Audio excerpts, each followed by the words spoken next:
Una iglesia de rodillas es el título del mensaje. Una iglesia de rodillas, el poder de la oración. Alguien dijo, nunca somos tan altos como cuando estamos de rodillas. Nunca somos tan altos como cuando estamos de rodillas. Yo quisiera que lo repitan conmigo. Yo lo digo y ustedes repiten. Nunca somos tan altos como cuando estamos de rodillas. Obviamente en oración, ¿verdad? En oración ante Él. Les invito a estar en pie para leer la palabra del Señor, el texto base en este día, que se encuentra en Marcos capítulo 11, vamos a leer del 20 al 26. Marcos 11, 20 al 26. Y la palabra del Señor dice lo siguiente, está hablando, vamos a ver, ¿verdad? Esta conversación que tiene el Señor Jesucristo con los discípulos. Dice, y pasando por la mañana, vieron que la higuera se había secado desde las raíces. Entonces Pedro, acordándose, le dijo, Maestro, mira, la higuera que maldijiste se ha secado. ¿Qué había pasado? Pues el Señor quería un fruto, un higo de esa planta. Cuando va no tiene higos todavía. Y el Señor la maldice, que no va a dar fruto. Cuando ellos pasan, entonces luego ven que está seca y el apóstol Pedro, que siempre era el vocero, pues dice, mira maestro, la higuera que maldijiste se ha secado. Y entonces vemos la respuesta del Señor, de nuestro Señor Jesucristo. Él les dijo, tened fe en Dios, porque de cierto os digo que cualquiera que dijere a este monte, quítate y échate en el mar, y no dudare en su corazón, sino creyere que será hecho lo que dice, lo que diga le será hecho. Por tanto, os digo que todo lo que pidiereis orando, creed que lo recibiréis y os vendrá. Y cuando estéis orando, perdonad si tenéis algo contra alguno, para que también vuestro Padre que está en los cielos os perdone a vosotros vuestras ofensas. Porque si vosotros no perdonáis, tampoco vuestro Padre que está en los cielos os perdonará vuestras ofensas. Así que vamos a orar. Padre, gracias Señor, gracias por tu palabra. Una vez más, Señor, venimos aquí delante de ti. Porque queremos, Señor, vivir conforme a tu deseo, vivir conforme a tu palabra, Señor. Que independientemente de lo que diga el mundo, sabemos que tú eres el Señor y que tú tienes la verdad y que tú dices la verdad. Y que nosotros como iglesia podamos vivir conforme a esa verdad. ¿Cuántas veces, Señor, así como el apóstol Pablo, Señor, no hacemos lo que queremos hacer y lo que no queremos hacer es lo que hacemos? Así que te pedimos, Señor, cumple, Señor, háblanos en este día, Señor. Tú conoces cada área de nuestra vida, sobre todo en esta área de la oración. La presentamos a ti, Señor, nuestras vidas, en el nombre de Jesús. Amén y amén. Se pueden sentar. Siempre que encuentro alguna diferencia que pueda ser significativa con relación al texto original y la traducción de la Reina Valera del 60, pues lo señalo. Y definitivamente hay algo importante que debemos señalar en esta porción de la Escritura. Yo les voy a leer, y escuchen bien, en la versión de la Biblia textual, que está conforme al texto crítico, ¿verdad? Que son aquellos manuscritos más antiguos que siglos después se encontraron, por lo tanto más fieles al original. Y en esa Biblia textual, voy a leerles desde el versículo 22, dice, respondiendo Jesús les dice, escucha bien porque no la tienes allí, tened fe en Dios. Estamos igual ahí. De cierto os digo, cualquiera que diga a este monte, quítate de ahí y échate al mar, y no dude en su corazón, sino que crea que lo que habla sucede, lo obtendrá. Hasta ahí estamos igual. Pero en el versículo 24 hay una diferencia significativa. Dice, por esto os digo, todo cuanto oráis y pedís, creed que lo recibisteis. No, o sea, te dice, ya te lo dice ahí en el presente que lo has recibido, no como lo presenta la Reina Valera del 60, que dice, creed que lo recibiréis. ¿Verdad? En un verbo futuro. Y de hecho, les tengo aquí una foto del interlineal en griego, ¿verdad? Del Nuevo Testamento, el de Francisco La Cueva. ¿Qué es esto? Esto que está aquí, pues, es el griego. El Nuevo Testamento principalmente fue escrito en griego, prácticamente todo, y ahí lo tienen. Entonces es una transliteración al español de cada palabra del griego al español. Y ahí dice, en ese versículo 24, por esto digo os, todo cuanto oráis y pedís, creed que lo habéis recibido y lo tendréis. Así que definitivamente en esta versión de la Biblia textual está ¿verdad? Más conforme al escrito original. Y es significativo porque estamos hablando de que ya, si tú lo crees, ya tú lo tienes. No es que lo vas a recibir, sino que ya tú lo tienes. Y es posible que ya algunos estén pensando, ¿por dónde vamos con eso? Ya lo tenemos. Que si alguien lo cree, que si ora y lo cree, ya lo tiene. No hemos escuchado un mensaje diferente en esta iglesia. Bueno, vamos a ver lo que dice la palabra del Señor. Y quiero adelantarle, ¿verdad? Que ya sea por nuestra carne o ya sea por el susurro de Satanás, nos tienen ya acondicionados. Nos tienen acondicionados. Y de hecho, en este mensaje voy a mencionar más de lo acostumbrado al personaje de Satanás y el diablo. Porque cuando nosotros estamos hablando del tema de la oración, estamos hablando de una guerra espiritual. Es una guerra espiritual. Y hay dos reinos, el reino de la luz y de las tinieblas con su rey y Señor Jesucristo, y el reino de las tinieblas con Satanás. Y en este punto de la oración, definitivamente Satanás eso le mortifica y busca la manera de entonces o desviarnos de lo que dice la palabra o que nuestra oración no sea efectiva. Así que lo vamos a mencionar, vamos a hablar de esa guerra espiritual porque él definitivamente quiere impedir que nosotros oremos. Y fíjate que no hay problema, Satanás nos puede dejar quietos si nosotros estamos trabajando como locos, aunque sea en la obra del Señor, escucha bien, trabajando para el Señor. Pero si nosotros estamos ahí trabajando muchísimo, pero estamos dejando de orar, dejando de relacionarnos con el Señor, Satanás no tiene problema con eso, nos deja tranquilos. Nos deja tranquilos trabajando. Hemos escuchado por ahí un refrán que es muy cierto, que qué terrible sería nosotros estar trabajando en la obra de Dios y olvidarnos del Dios de esa obra. Y eso nos puede pasar. Y esta carne le gusta hacer mucho, pero a esta carne no le gusta detenerse a ver qué es lo que Dios quiere. Nos preferimos hacer 20,000 cosas que sentarnos a dialogar con Dios y a esperar en Dios a que Dios nos hable. Por eso es que esta carne es una aliada también de Satanás. Pero no se cumple el propósito del Señor ahí. ¿Cuántas veces yo he escuchado inclusive a hijos que cuando me hablan de su relación con un padre que ha sido un buen proveedor, que no les ha faltado nada, ni alimento, ni ropa, estudiaron en buenas escuelas, nada, lo tuvieron todo económicamente y su papá fue un proveedor, pero el hijo dice, no, pero yo no quiero eso, yo no quería eso, yo te quiero a ti.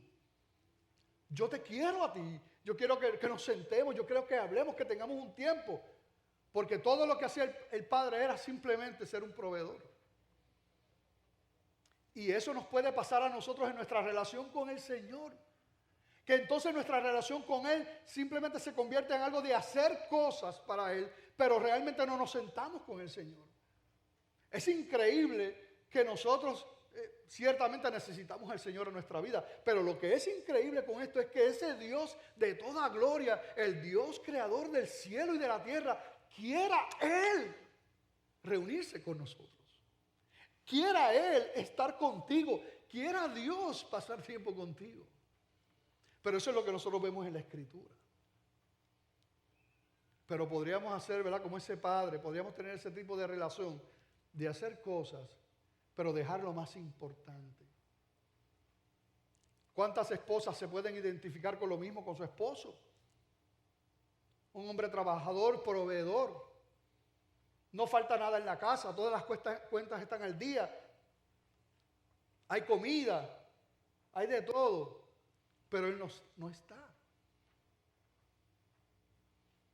No hay diálogo, no hay profundidad, no hay palabras de amor. Toda esposa diría no, yo prefiero eso. Tener eso a lo mejor y tener ciertas escasez, pero tener eso. Así que es simplemente una analogía para lo mismo ocurre con el Señor. Y en la historia del pueblo de Dios y de los fariseos y todo eso, les ocurrió eso. Hacían muchísimas obras y muchas cosas para el Señor, pero lo más importante que era un corazón rendido, humillado, un corazón relacionado con Él ahí, eso no estaba.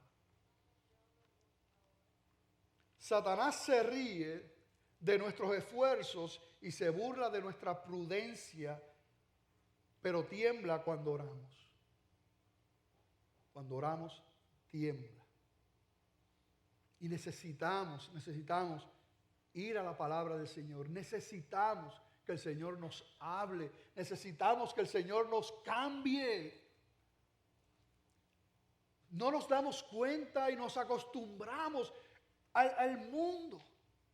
Terminamos aún siendo cristianos y teniendo un llamado tan glorioso como lo tiene todo hijo de Dios. Terminamos prácticamente funcionando como el mundo funciona. Eso no es lo que Dios quiere para ti. Eso no es lo que Dios quiere para la iglesia. ¿Qué nos viene a la mente cuando escuchamos estos versículos que acabamos de leer? Y lo voy a repetir. Marcos 11, 22 al 24. ¿Qué nos viene a la mente cuando escuchamos a Jesús responder: tened fe en Dios, porque de cierto os digo que cualquiera que dijere a este monte, quítate y échate en el mar, y no dudare en su corazón, sino creyere que será hecho lo que dice, lo que diga le será hecho. Por tanto os digo que todo lo que pidierais orando, creed que lo recibisteis y os vendrá. ¿Qué viene a nuestra mente cuando escuchamos eso? ¿Qué viene cuando escuchamos que el Señor dice: si tú crees, ese monte lo puedes sacar de ahí y echar al mar? Todo lo que tú pidas, ya lo has recibido si tú crees y no dudas. ¿Qué viene a nuestra mente? Vienen diferentes cosas. No. Jesús no quiso decir, ¿verdad?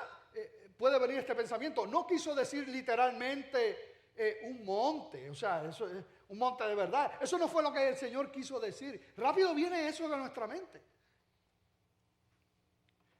Y yo pregunto, ¿qué estamos implicando cuando inmediatamente viene a nuestra mente? Eso no puede ser lo que el Señor quiere decir. Entonces, ¿qué estamos implicando con esa aseveración? ¿Que ya estamos poniendo un límite a Dios, a lo que Dios puede hacer? ¿Ya estamos poniendo un límite al poder de Dios? Pensamos que hay cosas demasiado grandes y difíciles aún para Dios que Dios no puede hacer, o que eso era antes y ya Dios no lo hace. Eso era antes, ya Dios no hace esas cosas, ya Dios no hace milagros, ya Dios no sana.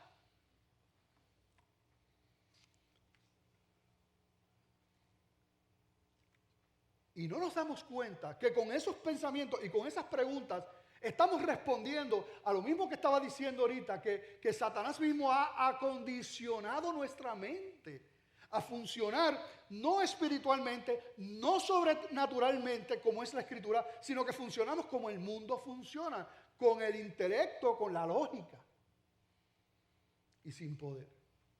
Y yo pregunto, ¿qué excusa Satanás ha sembrado en tu corazón para que no le creas a Dios? ¿Qué excusa ha sembrado en nuestro corazón para que no le creamos? Para que no para que de alguna manera busquemos una justificación por la que eso no ocurre, eso que él dice ahí, que las cosas se cumplen. ¿Qué excusa buscamos en nuestro corazón para justificar nuestra falta de fe?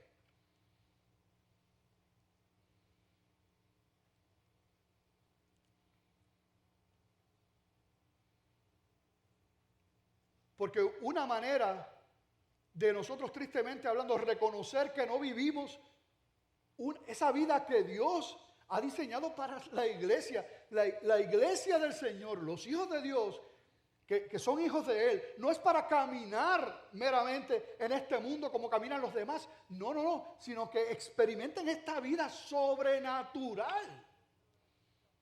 Y el Señor lo dice y lo repite una y otra vez. Y nosotros sabemos que el Señor no es mentiroso. Él no es mentiroso. La Biblia lo dice, la Biblia lo repite. Nosotros no lo experimentamos. ¿Qué está pasando ahí? ¿Cuál es ese gap ahí entre lo que dice la palabra de Dios, el corazón de Dios y nuestra experiencia con el Señor? Vamos a ver lo que nos dice la palabra. Por ejemplo, ¿por qué no podemos creerle a Jesús? Ya vimos algunos versículos, pero vamos a ver otros. Por ejemplo, en Juan 14, 12 al 14, también Cristo está hablando a sus discípulos. Juan 14, 12 al 14, y dice la palabra: de cierto os digo, el que en mí cree, las obras que yo hago, él las hará también. Y aún mayores hará, porque yo voy al Padre. Y todo lo que pidiereis al Padre en mi nombre, lo haré para que el Padre sea glorificado en el Hijo. Si algo pidiereis en mi nombre, ¿qué? ¿Qué dice la palabra? Yo lo haré. ¿Lo dice la palabra? Lo que tú pidas en su nombre, Él lo va a hacer. Que el que cree en Él, las obras que Cristo hizo, mira, nosotros las haremos también, y aún mayores que esas. ¿Lo dice la palabra del Señor? Lo dice. Jesús también en el Sermón del Monte, en el capítulo 7, versos del 7 al 11 en Mateo. Mira lo que dijo Jesucristo también allí.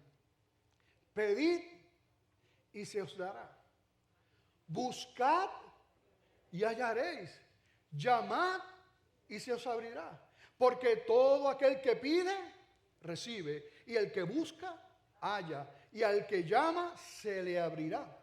¿Qué hombre hay de vosotros que si su hijo le pide pan, le dará una piedra? O si le pide un pescado, le dará una serpiente. Pues si ustedes, siendo malos, saben dar buenas dádivas a sus hijos, ¿cuánto más vuestro Padre que está en los cielos dará buenas cosas a los que le pidan? ¿Cuántos de los que están aquí son hijos de Dios? Él te ama. Él te ama. Mira, si tú amas a tus hijos, jamás y nunca tú podrás saber cuánto Dios te ama, tú como hijo. Y la definición más clara de uno entender cuánto uno ama a los hijos, me la dio mi cuñado Renecito, cuando yo no tenía hijos. Y yo le pregunté, ¿qué es eso cuando uno es padre, papá? Él me dijo, Joel, eso es como la conversión. Es un cambio de mente. Y solamente lo pueden experimentar los que son padres. Y así mismo es. Es un cambio.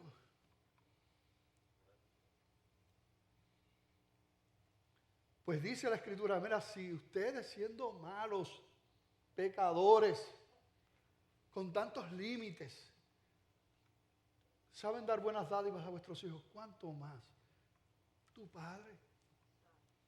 Tu Padre Celestial que te ama, que fue a aquella cruz por ti y entregó su vida por ti, por salvarte a ti.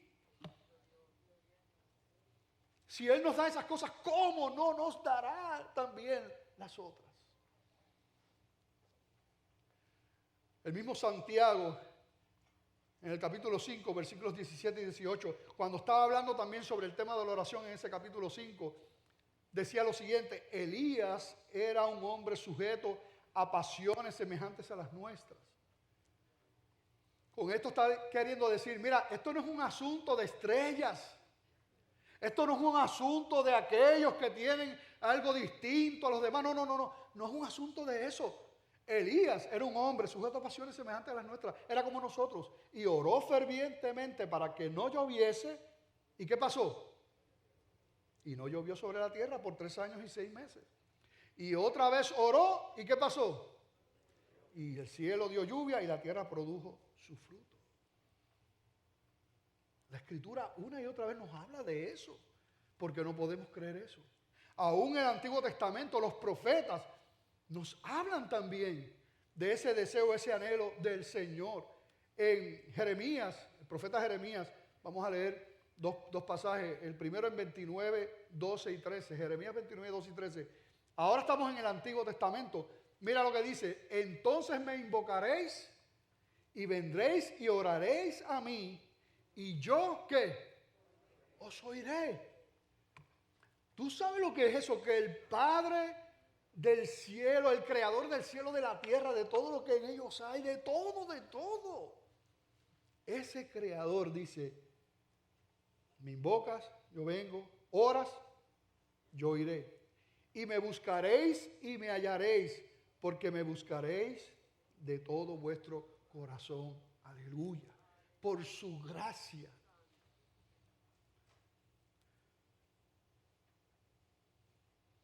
Mira, si a ti nadie te escucha, ni el perro,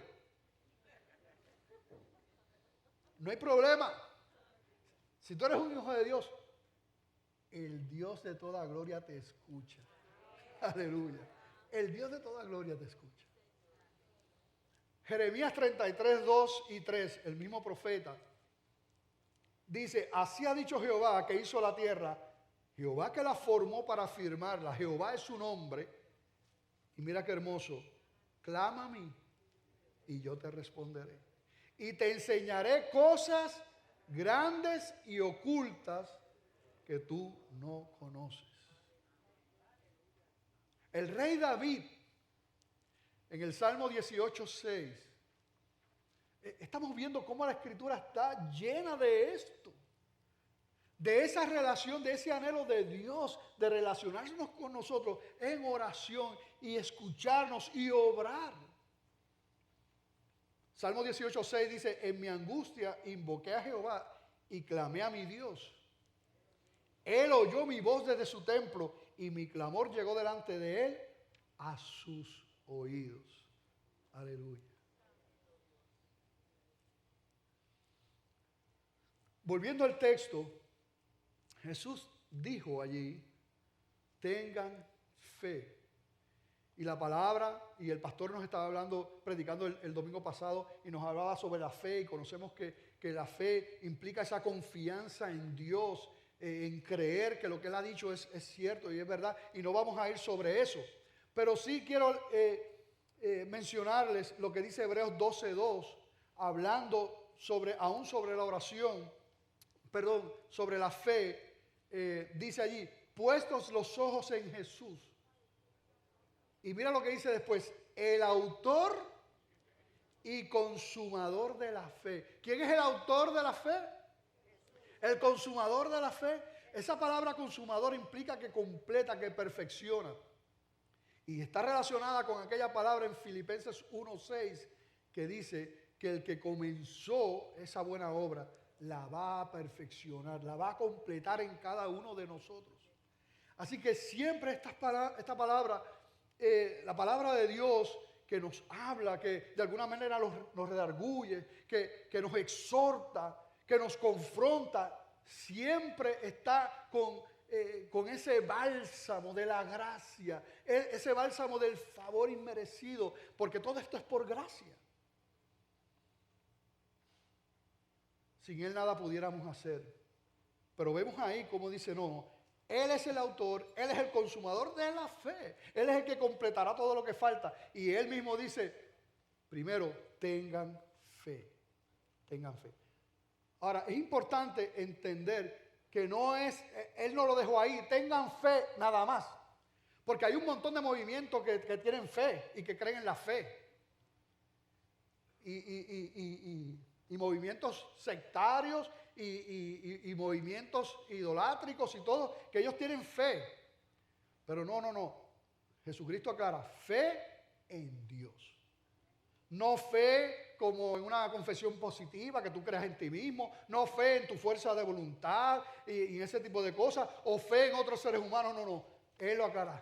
Fe en Dios. Confianza en Dios y en nadie más. Eso es lo primero. Entonces, ¿qué de las montañas? Volvemos al punto. ¿Qué de las montañas? Y es verdad que esa expresión que Jesucristo usa ahí era una manera popular de hablar en aquel tiempo, que lo que implicaba esas montañas eran problemas insuperables. Pero que Jesucristo lo que está diciendo es que mientras nosotros creemos, no importa el obstáculo, no importa lo que pase, Él lo va a superar porque Él es Dios, Él es el Señor. Eso es lo que implica. La frase acerca de remover montañas era común. Y de hecho nosotros también utilizamos ciertos refranes así, ¿verdad? De montañas y de cosas, ¿verdad? Cuando tenemos dificultades. Eso es verdad, eso es verdad. Es verdad que como dice la Biblia del Diario Vivir, dice, orar que una montaña sea echada en el mar, no tiene nada que ver con la voluntad de Dios. Pero Jesús usó esa figura para enseñar que para Dios es posible hacer lo imposible. Dios contesta las oraciones, pero no debido a una actitud mental o positiva, sino por su poder y su voluntad.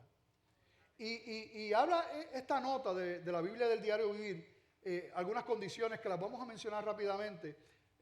Tienes que ser creyente del Señor. Tienes que, no puedes tener nada en contra de otros, y eso vamos a hablar un poquito ahorita sobre eso. No puede ser por motivos egoístas y definitivamente tiene que ser para el reino del Señor. Así que estamos viendo versículos que el Señor dice, tú lo pides, tú oras, tú crees y está hecho. ¿Cuántos creen en eso?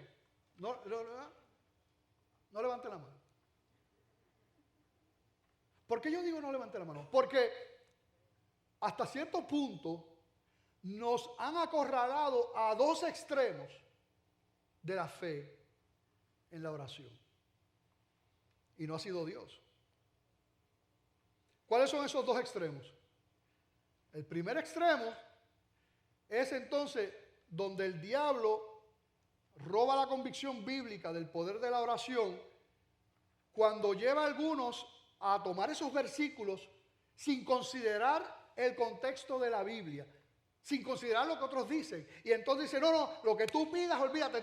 Entonces se hacen pequeños dioses o grandes dioses, y conocemos a muchos de estos en el Evangelio de la Prosperidad, donde entonces ya no oran al Señor, sino que le están dando órdenes a Dios. Están decretando y declarando ese evangelio satánico, donde reducen a Dios a un esclavo, que Dios tiene que hacer como un genio lo que ellos digan. Tiene que Dios salir corriendo para que cumpla esos caprichos de esos pequeñitos dioses. Y generalmente todo lo que piden tiene que ver con la avaricia de las cosas de este mundo, las cosas materiales, ambiciones mundanas y también el poder sobre los demás. Eso es un extremo. Toman esos versículos, no consideran lo que dice la Biblia, lo que Cristo quiso decir, la realidad que vamos a ver más adelante, pero entonces desvirtúan lo que ella dice para entonces ir tras sus afanes y la avaricia de su corazón y empezar a sembrar, y se dicen tantas cosas horribles. Da 10 pesitos y el Señor te va a dar 1000 y cosas así, horribles. La avaricia. Entonces, ese es el extremo. Toman estos versículos y se van por ahí. Pero no consideran otros versículos, por ejemplo, como Santiago 4, 3 y 4. Mira lo que dice la Escritura. Pedís y no recibís. Santiago 4, 3. Pedís y no recibís porque pedís ¿qué? Mal. Para gastar en vuestros deleites. Oh almas adúlteras. ¿No sabéis que la amistad del mundo es enemistad contra Dios? Cualquiera pues que quiera ser amigo del mundo se constituye enemigo de Dios. Y es increíble como este evangelio de la prosperidad, que cada cierto tiempo lo tenemos que mencionar aquí, lo que hace es todo lo contrario a lo que el Señor enseñaba, a lo que la palabra enseñaba, porque en vez de nosotros poner nuestra mirada en la vida venidera, no en la gloria de este mundo, en ver la bendición de estar con el Señor y no aquí, sabiendo que aquí tenemos que pagar un precio como creyentes, entonces el evangelio de la prosperidad tuerce toda esa verdad y lo hace de lo contrario. Olvídate de la vida venidera y lo que es importante es esta vida terrenal. Lo mismo que Cristo le señaló a los fariseos de ese tiempo. Mira, compartía en el primer culto, a veces invitan a líderes y pastores a ir a reuniones para orar. Y tú vas allí y hacen de todos menos orar. Todo el mundo allí declarando y decretando y aquello, y yo esto, yo aquello. ¿Qué es eso? Si Jesucristo mismo decía, Señor, no se haga mi voluntad, sino la tuya. Y ese es un extremo. Toman estos versículos que implican fe, que son promesas de Dios que te dice que si tú creyendo, el Señor va a responder, y lo desvirtúan en ese extremo. En 1 de Juan 3, 21 y 22 hay un texto interesante que debemos considerar en este momento. Porque en todo este asunto lo que queda al descubierto es el corazón. Y mira qué tremendo lo que dice allí, 1 de Juan 3, 21. Dice, amados, si nuestro corazón no nos reprende, o sea, no nos condena, confianza tenemos en Dios. Y cualquiera cosa que pidiéremos, la recibiremos de Él, porque guardamos sus mandamientos y hacemos las cosas que son agradables delante de Él. Entonces la Escritura empieza a mostrarnos el mensaje completo del Señor. Dice, no, si el corazón tuyo no te condena, porque tú estás alineado con el Señor, pues entonces tú confía tranquilo. Y entonces el Señor, versículo 22, ¿verdad? Lo que pidamos lo vamos a recibir de Él, porque nosotros guardamos sus mandamientos y hacemos las cosas que son agradables a Él. Estamos en comunión con el Espíritu Santo. O sea, estas promesas del Señor, por eso es que están arraigadas también en esa relación con Dios, en esa comunión con Él, porque entonces podemos ser sensibles a su voz y caminamos con Él. Y lo que sale de nuestro corazón en oración es la voluntad del Señor. Y cuando eso pasa, ¿qué ocurre? El Señor contesta. Muy contrario a este tipo de oración, para que ustedes vean, ¿verdad? Yo tengo un carrito, un Dodge. Esto es un ejemplo, ¿verdad? No. Un Dodge patas. Y empiezo ahí a orar, mira Señor, yo quiero, ¿verdad? Y dame ese Lexus y ahí yo y lo declaro y esto. Ahí está el corazón de Dios. ¿Ese es el corazón del Espíritu Santo? No. Por eso es que cuando entramos en esa comunión, las cosas empiezan a cambiar y empezamos a expresar de nuestro corazón el mismo corazón del Espíritu Santo. Eso es lo que nosotros necesitamos.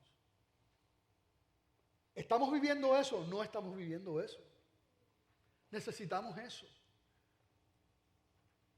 ¿Cuántos anhelan eso para la iglesia del Señor? Experimentar eso. Que cada oración sea como dice la palabra, como ha sido diseñado, sea un sí. Pero ese sí porque hay una comunión con Dios y con su voluntad. El salmista decía en el Salmo 51:10, presentando su corazón, la importancia del corazón. Y eso es parte del mensaje de este día, nuestro corazón. Este mensaje no lo podemos repartir a nadie. Este mensaje es para nosotros. ¿Cómo está esa relación con Dios? ¿Cómo está ese diseño de Dios en la oración? Esa respuesta, ese deleite, esa obra sobrenatural en mi vida. El salmista decía, crea en mí, oh Dios, un corazón limpio y renueva un espíritu recto dentro de mí. Qué tremenda oración. Crea en mí eso. Les hablé de un extremo, el extremo de tomar esos versículos, sacarlos fuera de contexto y justificar la ambición, la codicia a través del evangelio de la prosperidad. Pero ¿cuál es el otro extremo? El otro extremo es que por el miedo en no caer en esa actitud hereje, de decretar, de declarar, entonces nos vamos a otro extremo, que tampoco es bíblico. Y de la misma manera, ¿verdad? Quizás Satanás susurrando al oído. ¿Y cuál es ese otro extremo? El de no creer en el poder de la oración. No creer en el poder de Dios. Pensar que ya Dios no habla, Dios no contesta, Dios no tiene el mismo poder, ya Dios no obra milagros, no tiene poder para sanar. Y nos llevan allá. No, ahora tenemos la palabra de Dios, ya no necesitamos buscar nada más. Ya tenemos la Biblia, la palabra de Dios. No necesitamos buscar, no necesitamos orar, no necesitamos clamar. No necesitamos vivir en el poder que fue prometido en Hechos capítulo 1, versículo 8, cuando recibiésemos el Espíritu Santo. No, ya tenemos la palabra. No hay nada que buscar. Ese es el otro extremo. Que Dios nos libre de justificar la falta de poder. Una manera de nosotros justificar la falta de poder y de milagros en la iglesia, que nada está pasando en mi vida, yo no veo respuestas del Señor, yo no veo esto, yo no veo aquello. Pues entonces una manera de tú justificar que nada está pasando es que entonces nada pasa. Es que nada pasa. Ya yo tengo la Biblia, la palabra. Y ya. No hay que esperar en el Señor, no hay poder del Señor, no hay experiencias en el Señor. No hay que orar, no hay que esperar nada de la oración. Todo es engaño. Es interesante lo que Gene Cymbala, ¿verdad? El pastor allá en el tabernáculo de Brooklyn, en Nueva York, que es una iglesia, ¿verdad?, que siempre se ha destacado por sus servicios de oración y cómo Dios los ha utilizado a ellos, ¿verdad?, tremendamente. Y tengo una cita del pastor Cymbala que dice lo siguiente: la religión falsa de sus días, está hablando en el tiempo de Jesús, dice, la religión falsa de sus días en la tierra está reviviéndose otra vez hoy día con el mismo disfraz de ser doctrina pura. Ustedes estudian, entonces cita la palabra en Juan 5, 39 y 40. Y mira lo que dice el Señor. Ustedes estudian con diligencia las Escrituras porque piensan que en ellas hayan la vida eterna y son ellas las que dan testimonio a mi favor. Está hablando Jesucristo. Pero mira lo que dice después. Sin embargo, ustedes no quieren venir a mí para tener esa vida. Y ahora volvemos a la cita de Cymbala. Él dice, hombres estudian diligentemente su palabra y sin embargo de alguna manera nunca llegan a conocerlo personalmente en una unión espiritual vital. Ese es el otro extremo. Ya no tenemos nada que esperar. Ya Dios no obra, ya Dios no sana, ya Dios no hace milagros, ya Dios no puede contestarme. Pero eso no es lo que dice la palabra del Señor. El Dios de la palabra no ha cambiado, tanto en el Antiguo Testamento como en el Nuevo Testamento. Y vamos a leer otra vez Marcos 11, 23 y 24. Vamos a leerlos otra vez. Porque mira lo que dice el Señor. Dice, porque de cierto os digo que cualquiera que dijere a este monte, quítate y échate en el mar, y no dudar en su corazón, sino creyere que será hecho lo que dice, ¿qué pasa? Lo que diga será hecho. Por tanto, os digo que todo lo que pidiereis orando, creed que lo recibiréis y os vendrá. Aleluya. Él no ha cambiado. El poder de Dios no ha cambiado. Por eso nosotros seguimos clamando por un avivamiento. Y perdonen lo de las citas, pero otra persona dijo lo siguiente, y dijo, no es exagerado decir que todo conocimiento verdadero en la vida espiritual, todo conocimiento, toda victoria sobre la tentación, toda confianza y paz en presencia en medio de las dificultades y los peligros, todo sosiego del espíritu en las épocas difíciles y de contrariedades y pérdidas, toda la comunión cotidiana con Dios, dice, todo ello depende de la práctica de la oración privada. Todo. Y yo, leyendo esa cita, entonces pienso en la historia de la iglesia nuestra, en parte de esa historia. Y digo, y no estoy exagerando, y digo que el que 5 personas que estaban en una salita y ahora estemos aquí, que el Señor haya salvado a un catedrático, pero alcohólico también, para dárnoslo por pastor por tantos años. Que de esa salita, de esa casita ahí en Glenview, ahora podamos contar con todas las facilidades que ustedes conocen. Que tengamos esa área recreativa en la que tanto disfrutamos ayer y en la que hace unas semanas allí mismo en la cancha de baloncesto unos jóvenes rendían su vida al Señor allí en aquella cancha. Que de no poder sostener misioneros, ahora podamos sostener 396 misioneros en más de 40 países y más de sin contar los proyectos especiales. Que haya aquí hombres y mujeres de Dios dispuestos a todo por amor a su Salvador y a su Señor. Siervos y siervas aquí que dejaron vicios, que dejaron trabajos que no le agradaban al Señor. Hombres violentos que han sido transformados por el poder de Dios. Hombres y mujeres que han pasado del adulterio y que han sido transformados para la gloria del Señor y hoy los usa como ministros y como líderes. Que hayan jóvenes aquí que ya no siguen la corriente de este mundo porque aman a Dios. El que se haya podido bendecir a miles de matrimonios, a miles de niños y vidas en general allá en el Centro de Retiro de la Gloria y aquí en la iglesia. Que hayamos podido levantar iglesias y centros de capacitación ministerial para las misiones, misioneros, pastores en diferentes lugares del mundo. Que no podamos dejar de clamar por un avivamiento. Que eso esté ahí, eso siga ahí, de clamar por ese avivamiento. Que sin dinero y sin financiamiento de los bancos hayamos podido adquirir esta propiedad, remodelarla y saldarla antes de tiempo. Sin duda, todo ha sido la contestación a la oración de un pueblo que creyó, un pueblo que le cree a Dios, que creyó en su palabra, que creyó en su poder y que sabe que nuestro Dios todavía no se escucha a su pueblo y obra y hasta aquí nos ha traído. Ese es el Dios al que le servimos, ese es el Dios que está aquí, ese es el Dios que transforma vidas. Y el enemigo quiere lacerar nuestra fe y que no vivamos de esa manera, que nos conformemos a que ya no hay milagros, a que ya Dios no habla, a que ya Dios no transforma a la iglesia. Dios es el mismo ayer, hoy y por los siglos de los siglos. Y lo que Él ha dicho se cumple.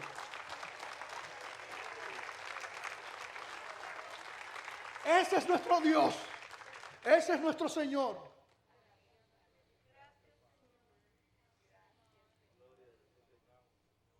Ese es el Dios bueno. Ese es el Dios bueno. Que Él quiere conocerte, relacionarse contigo. Él.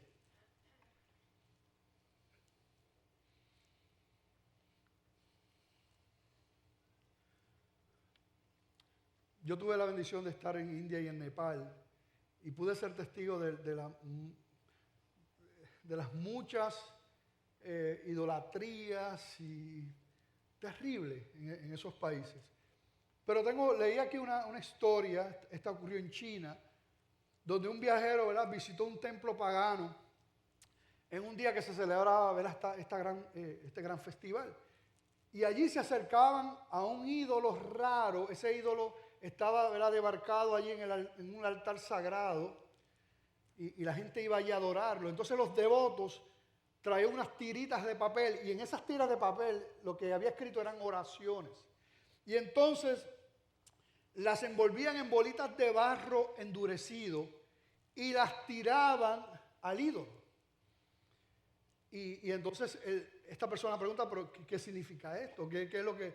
Y entonces le explicaron, si las oraciones se quedan pegadas al ídolo, las oraciones habían sido escuchadas, pero si la bolita se caía, las oraciones eran rechazadas. Si llegan a haber puertorriqueños allí, le meten un caje de bobollón de eso para que se pegue. Pero qué cosa más triste.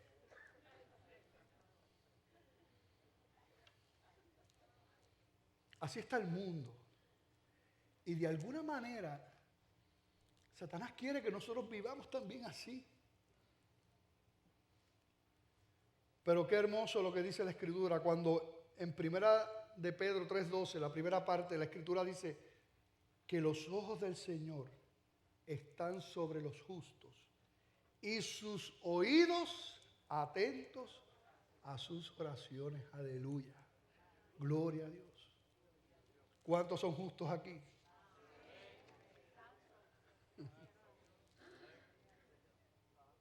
Él te escucha. Anhelamos ese avivamiento para la gloria de Dios.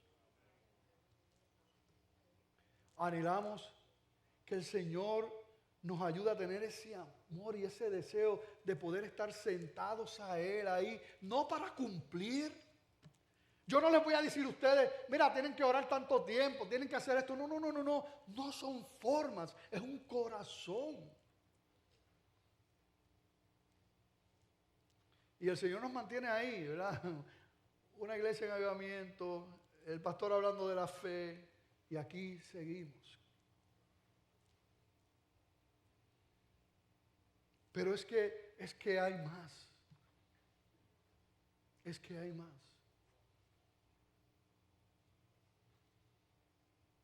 Que Dios nos guarde de sentarnos y acomodarnos y dejar de ser la iglesia que Dios quiere, poderosa en el Señor. Yo doy gracias a Dios por todos estos años. Pero estar aquí al frente, estar con el pastor discipulándome, y uno piensa, guárdanos, Señor. A veces uno ve cómo Dios en un momento dado se manifestó en una iglesia, en un lugar, y luego esas personas, esos hermanos se fueron acomodando y se fue apagando la llama. Y lo que en un momento dado era una iluminaria del Señor tremenda, de momento ya no brilla. Que Dios nos ayude y nos guarde. Después, no nos da tiempo ahora, pero el Señor menciona algo en el texto que leímos, que dice que si nosotros no perdonamos a los hombres sus ofensas, ¿verdad? El Señor no nos va a perdonar a nosotros. Y que si perdonamos, entonces lo dice en este pasaje que está hablando sobre la fe y la oración, y lo dice también el Señor cuando está hablando sobre la oración en Mateo capítulo 6, allá en el Sermón del Monte, hablando sobre la oración del Padre Nuestro. Lo dice, lo que Él repite es precisamente eso. Y simplemente lo menciono porque estamos hablando sobre orar, sobre la oración, y el Señor amarra ahí mucho el asunto de estar herido con los demás. Por último, le voy a dar una asignación. Jeremías 17, del 5 al 10. No lo vamos a leer porque el tiempo ha avanzado, pero lo tienen de asignación.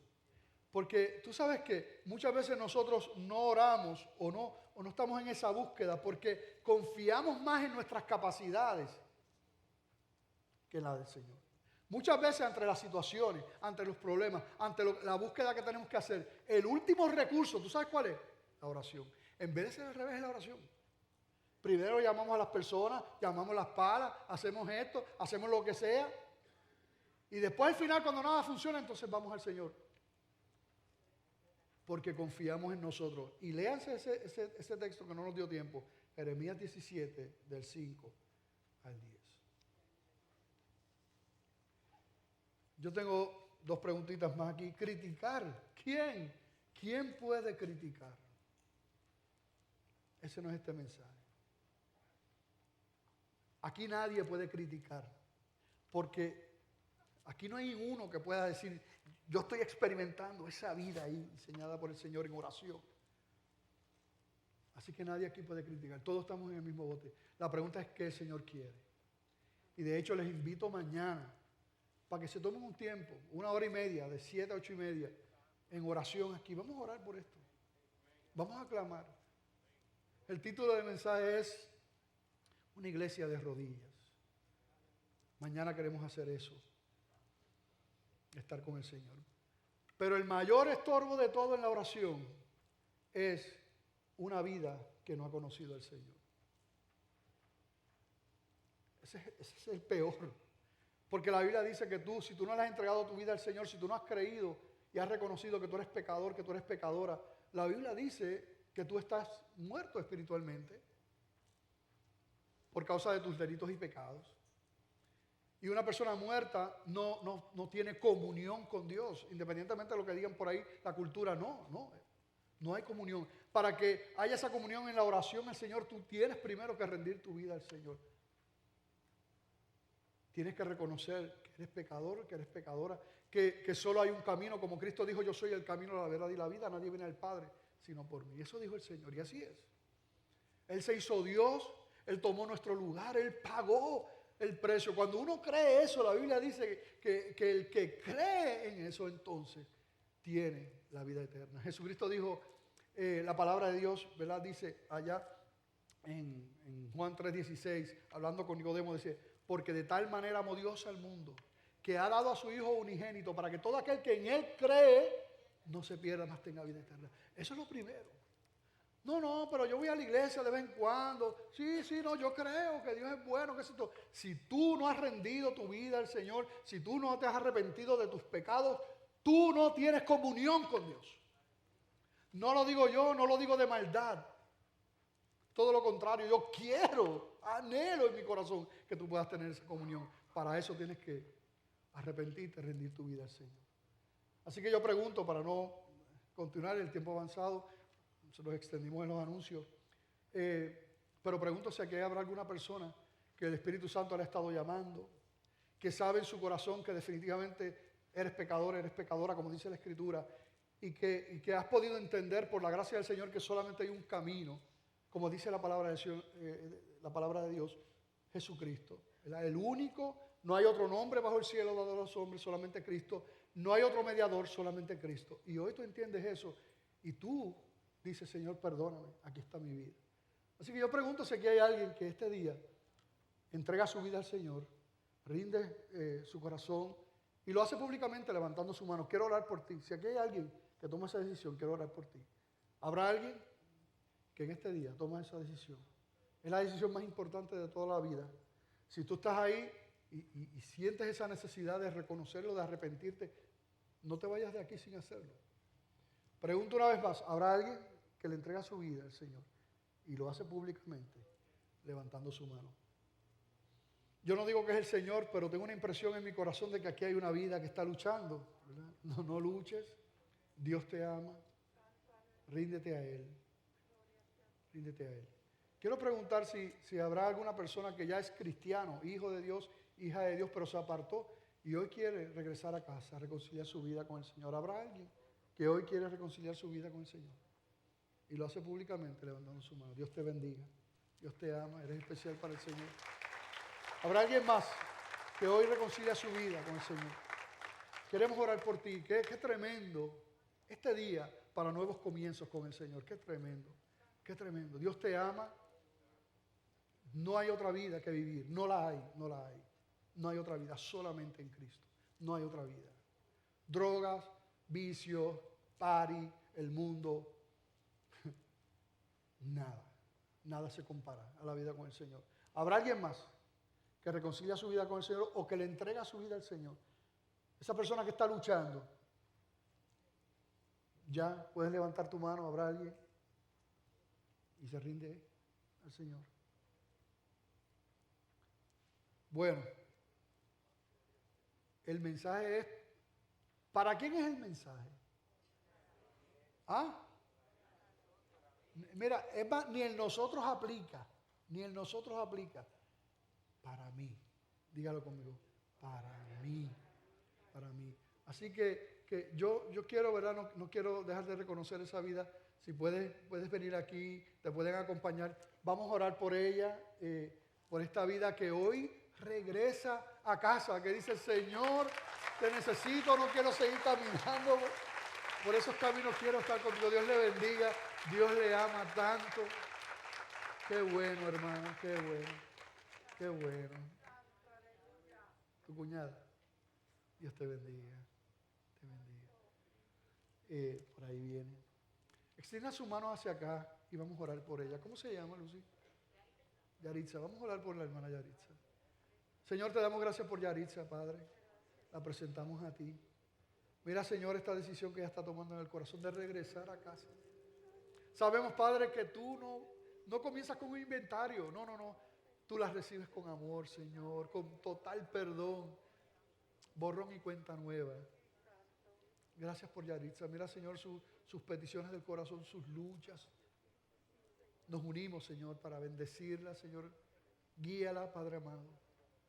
Prospera esta decisión para tu gloria y para tu honra. Si podemos ayudarle como iglesia, pues dirígenos también, Padre. En el nombre de Jesús. Amén. Entonces, para terminar con esta oración para la iglesia, definitivamente, o sea, es para nosotros. Hermano, hay más, hay más.